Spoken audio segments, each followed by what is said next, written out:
Good evening. We are pleased to bring tonight for your viewing pictures of Grand Valley in the 1950s. We certainly haven't got pictures of all of the happenings. Standish Hunt, born in 1895, died 1980, farmed successfully at Lot 28, Concession 3, East Luther, moving to Grand Valley when his son Bill took over the farm. He was a very busy man, helping Bill, organizing a school bus system, first just a car, later a van, and in his spare moments he took pictures. Each slide is catalogued as to the number of the film, the number of the slide. Each has a comment of camera setting, date, items of interest, and often the kind of day. To Stan, we owe our gratitude for leaving this legacy, which is now owned and housed with his daughter-in-law, Glenna, who has so kindly taken her time and patience to help me to organize this show, Standish Hunt. These next 4 slides are scenes taken from the easterly entrance into Grand Valley, with the bridge now replaced and the Grand River. The Grand River has its source about 14 miles to the north. It enters at easterly boundary and runs the entire length of the village. The wooden bridge was washed away in 1883, replaced by another which was destroyed in flood of 1918. This cement bridge was built in 1919.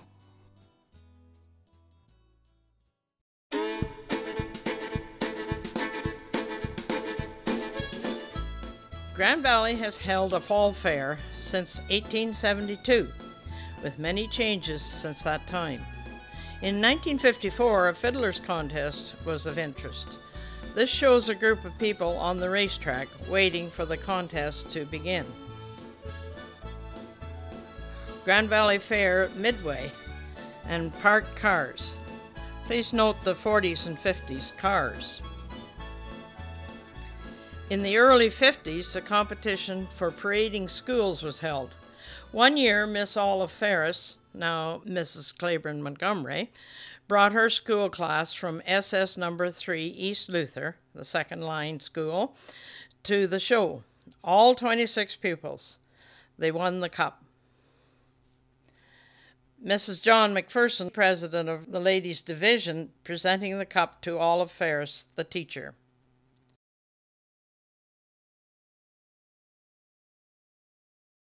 Grand Valley School also participated. This picture shows their banner.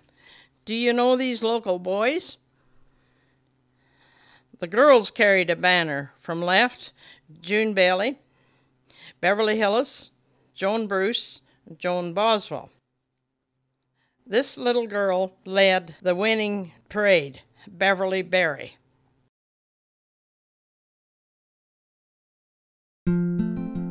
The baby show was an important part of the fair in the 50s. Every baby was undressed, even in cold October, then weighed and examined. Here are some winners. Joan Boggs with Larry, Doris Young with Jill, and Edith Cruson with twins Darlene and Darrell. Just for fun, Lil Tyndall and Bertha Taylor get dressed up.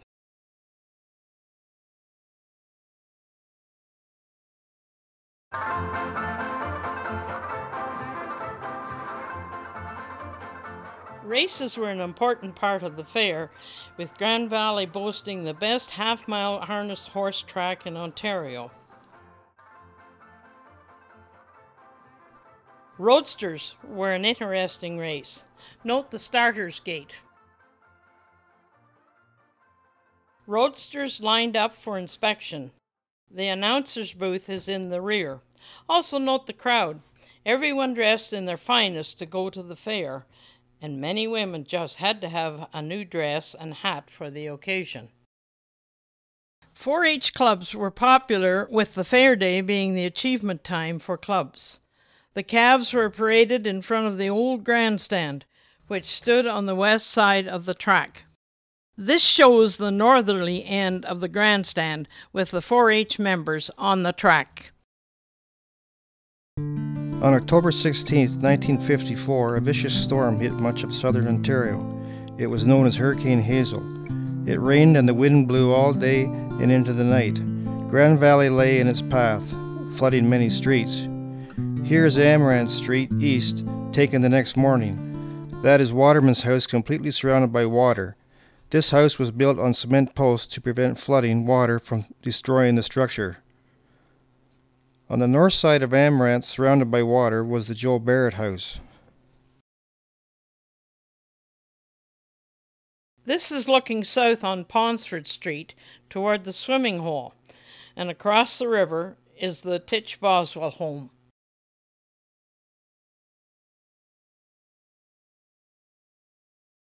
Taken from Main Street, looking south towards Brooklyn.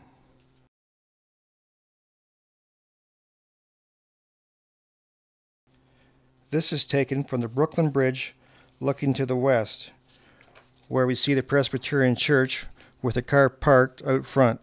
The Sim House is to the north on Main Street. Looking to the south from Brooklyn Bridge across the river. The bridge across the Grand River north of Waldemer. A view of the Anglican Church taken from the south.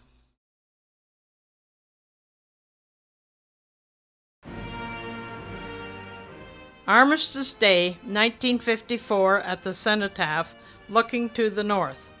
The Grand Valley School is in the northeast. Ivan Bruce's Supertask gas sign is in the foreground. Farthing's and Irvin's house are just north of the Cenotaph. The same view without the crowd.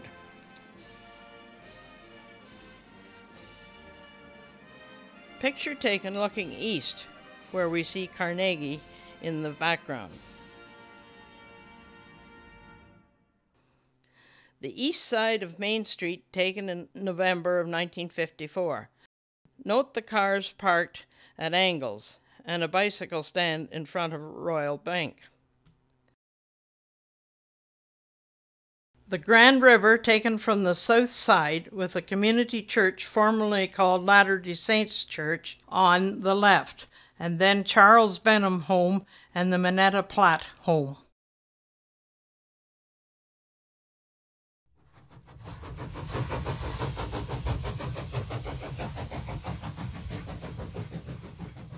CPR station with train. In 1875, the first station was on the north side of the tracks. This was replaced in 1903 with a station south of the tracks. William Buchanan took over from Brother Richard as station master in 1886 and remained until his death in 1933. The train leaving the station in winter of 1956. This is engine number 1087, which is now being used on the tourist run from Tottenham to Beaton. At one time, 2 east and west passenger trains passed through Grand Valley daily, as well as 2 large freight trains. During the Depression, passenger trains were discontinued and a passenger coach joined the daily freight train. The last passenger train ran on August 5, 1957. The train station showing Water Tower in 1954.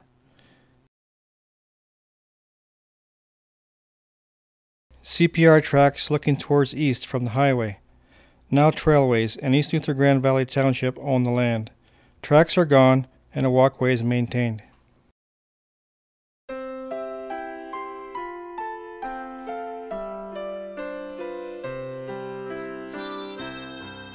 John White delivering milk with Maud the horse in February 1955.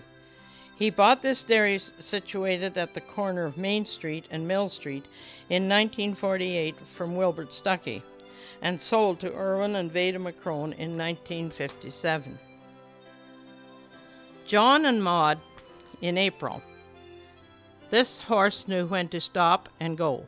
On hills she knew how to hold the milk cart from backing up or pushing ahead. Rumor has it that about this time John was keeping company with Annie Greenwood on Gear Street. When Maud arrived in front of the Greenwood house, she would stop and give John time to visit with Annie. They were married in 1959. Some high school girls with barrels on the river taken on Amran Street south of Earl Erskine's home. This contest, sponsored first by Robert Lang, then J. McIntyre and Sons in 1943, was known far and wide. The barrels placed on the ice were numbered. When the ice went out, the first barrel with its name won the prizes. Everyone ran to Brooklyn Bridge to watch the event. Pictured are Isabel Clark, Doreen Steele, Suzanne Byers, Edith Crane, Ann Wolfe, Joyce Montgomery, Inga Suter, Lenore May, Eileen Smith in 1955.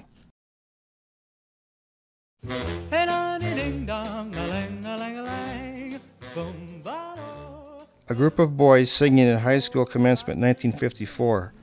Floyd White, Murray Luby, Don Potter, Cecil Henderson, Laverne Gear.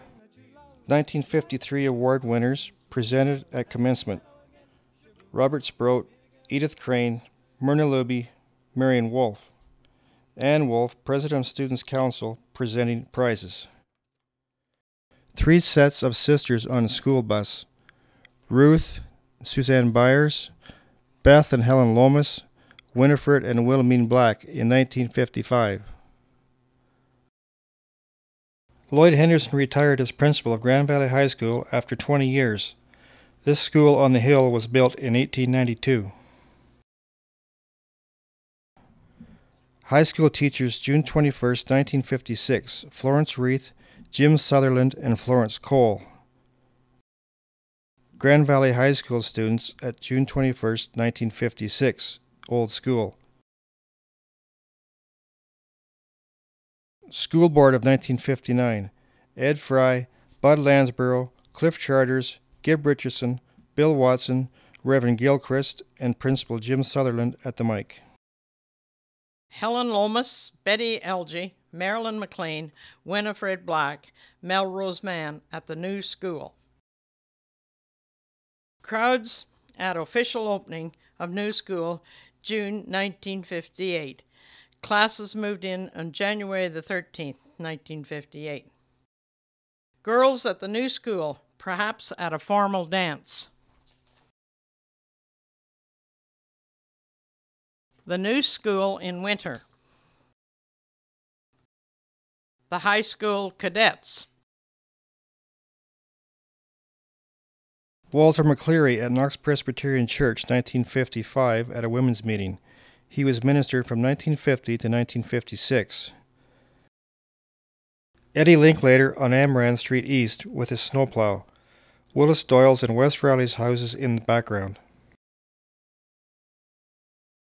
Town Council of 1956.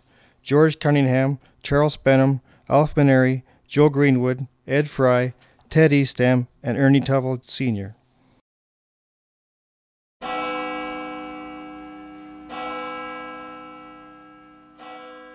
Colored stained glass windows at Trinity, which were placed in the new church after the tornado. Trinity United Church, built in 1896, destroyed in the tornado.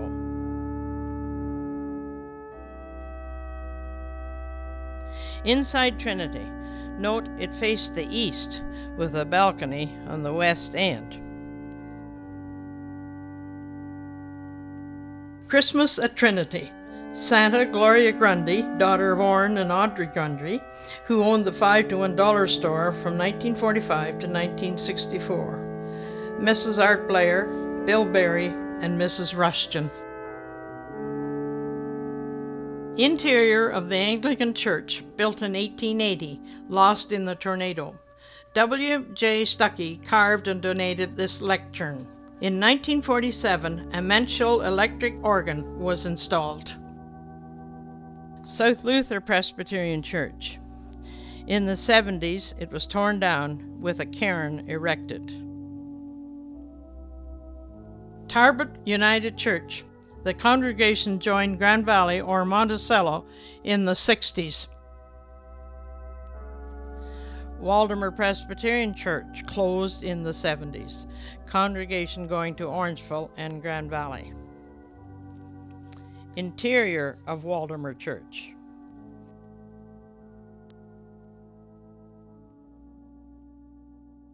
Waldemar General Store, operated for many years by John Grosgrath.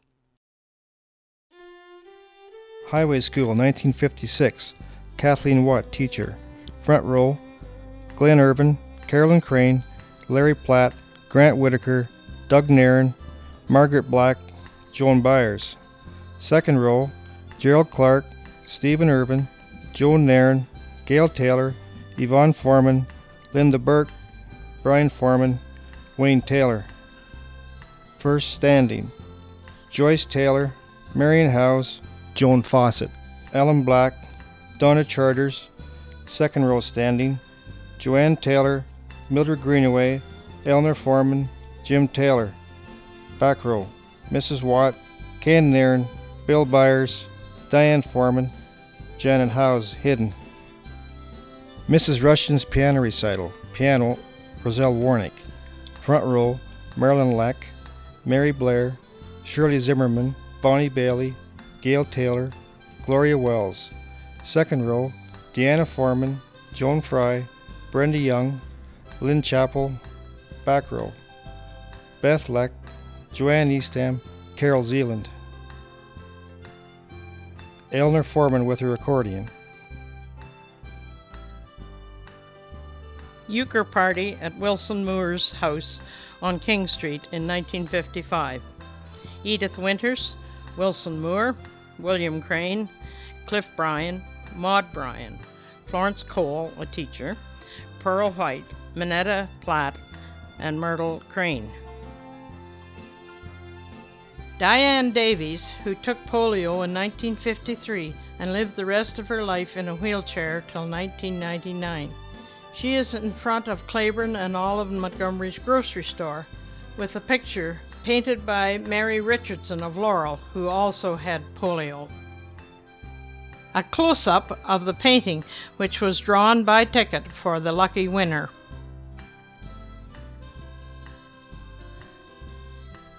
Fire hall built in 1955 on Mill Street. Chief Scotty McIntyre with 2 firemen at opening. Reeve Joe Greenwood with Dave Lowe of the Ontario Fire Marshal's office, cutting the ribbon at the opening. The ice storm of winter 1959, a lot of damage done. More pictures with the 60s. Snow on 5 Side Road, Amaranth, March 8, 1958, half-mile east of Grand Valley. Stan Hunt's bus car en route. Sims Funeral Home, built in 1956. Bill Sim, son of Tom Sim, who died in 1957. Main Street, July 58, looking south. Many 1957 and 58 cars with their splashy colors. Note the hydro poles and the electrical wire. Nell Foster's insurance office is to the left, and Ivan Bruce's Canadian Tire is on the right. November 27, 1959, Howard Hillis and Stuart Corbett, who ran the bus service to high school.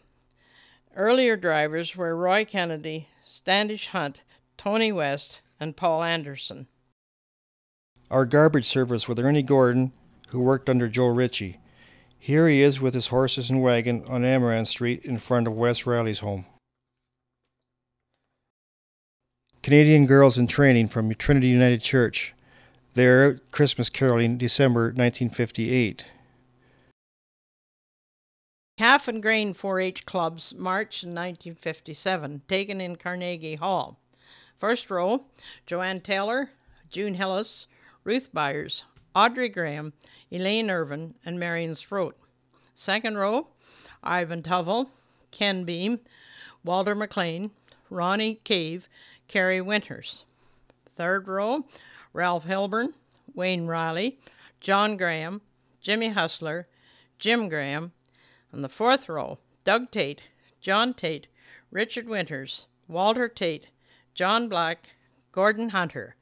On the fifth row, Ernie Tuvell, unknown, Robert Young, Ken Nairn, Bill Byers, Wayne Taylor.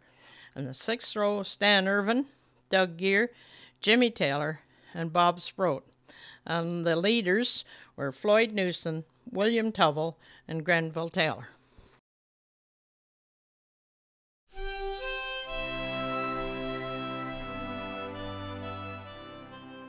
Edward McIntyre, whose father John had a feed store on Main Street, just north of the Royal Bank, for 79 years. Ed took over in 1923 when John died, and until 1960 when son Scotty sold to Robert Fife. He visited the store every day until age 84. Herb McDougall was postmaster from 1941 to 1960. The new post office was built on Mill Street in 1958. Herb had a special request granted to extend service for a year's term so that he was the first postmaster in the new office. Bud Lansborough inherited the Star and Burdett printing and weekly paper shop from his father in 1949, but had worked with his father since he had bought the business in 1925. He was chairman of the Grand Valley District High School in the 1950s. He and his wife, Doreen Woods, had 4 children. Glendon later took over the business. Frank Sargent owned the furniture and undertaking business until 1940. From 1902 to 1915, he had a bus and dray business. Besides carrying passengers from the train, he carried mail. His bus had 2 rows of seats along the sides that carried 10 to 12 people. It had steel-tired wheels and was drawn by 2 horses. He died in 1961. Ivan Bruce, 1901 to 1959, maintained the telephone system that was owned by his father-in-law John Watt from 1934 until his death. He also owned the store on the corner of Main and Amaranth Street and had a Canadian Tire franchise. His wife, Gladys Watt Bruce, died in 2007 at the age of 99. He had a son and a daughter, Joan. Charles Hodson, 1882 to 1964. He was a tinsmith. He had a store where in 2008 a new hairdressing store opened. He lived on Gear Street. His family consisted of Maurice, Vern, Bert, and Marion. Frank Gamble took over the stock trucking business from his father George in 1929, and he purchased a 2-ton Model T Ford truck. He bought Western cattle and sold them to local farmers. In 1931, they cost him 3 cents a pound. He often traveled from farm to farm by horse and cutter to buy cattle that would be shipped by him to Toronto. By 1950, he had 3 trucks with his son Donald joining him. In 1991, he sold his business after 63 years of driving and dealing. His son Len now owns Brussels Livestock, and daughter Sharon and son-in-law Wayne Small are co-owners of Ontario Livestock at Cookstown.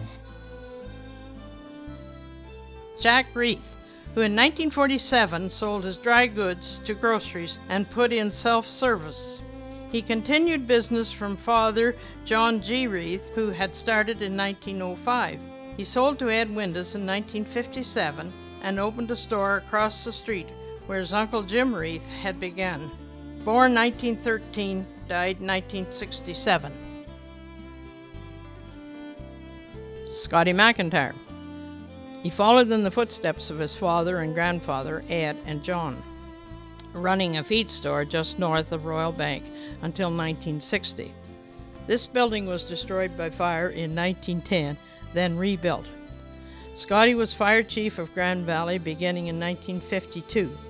He was also secretary of the school board for some years. He also took his turn on council and was warden of Dufferin in 1944.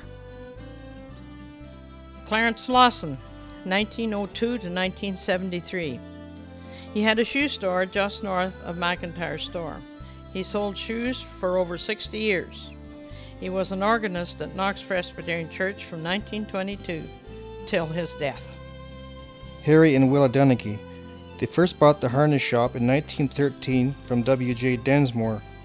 He changed his business to hardware in 1923, and after 44 years in business, in 1957 he retired. He was on council for 7 years. James Gear, 1864 to 1961, 96 years old. He lived on Amaranth Street, and he was the father of George Gear. He and Mrs. Gear were married 60 years in March of 1953.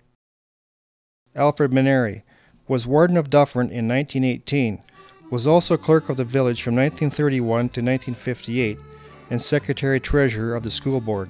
He later opened an insurance office. Dr. Berwick. Dr. Berwick started his medical practice in Grand Valley in 1906, and in 1956 was honored by Toronto University for completing 50 years of service, and he continued for at least 5 more years. He and his wife celebrated their 50th wedding anniversary in 1956. During his years, approximately 1,600 babies were delivered by him. His office was a part of his residence on the corner of Amaranth and Crozier Street. Dr. Zeeland. He was in Grand Valley from 1950 to 1960. He had a large practice working from his home on Water Street. Orv Hardy. He ran an electrical shop on the west side of Main Street. Later he became postmaster, succeeding Herb McDougall.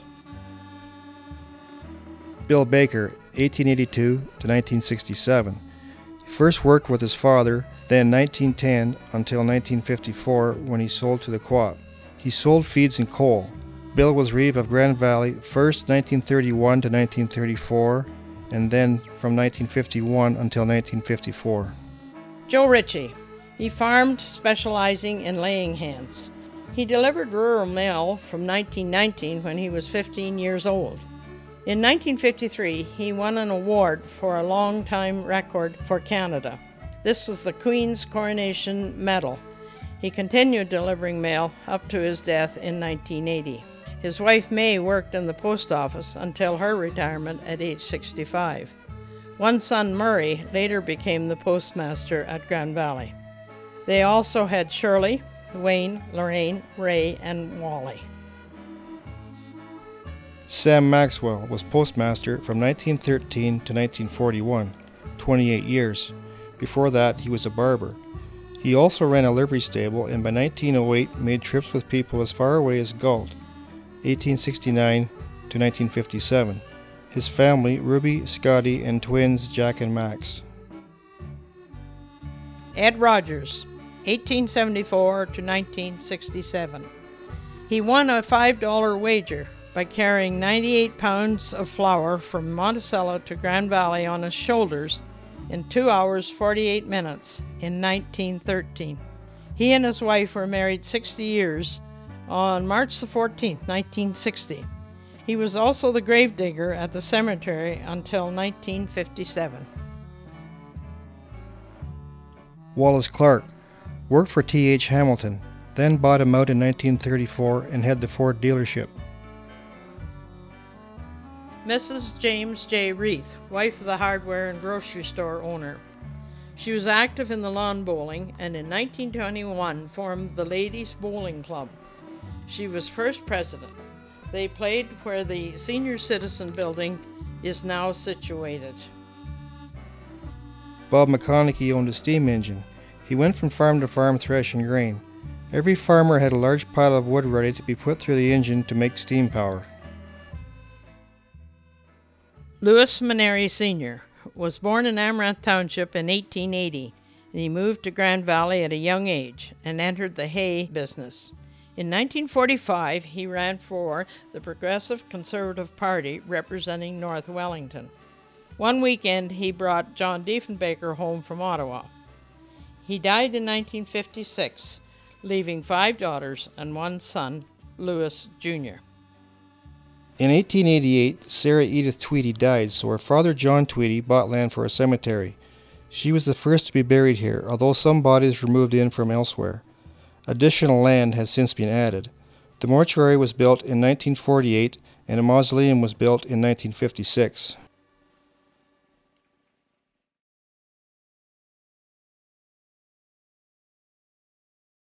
The end of our show. We hope you enjoyed our presentation. Rick and Ann.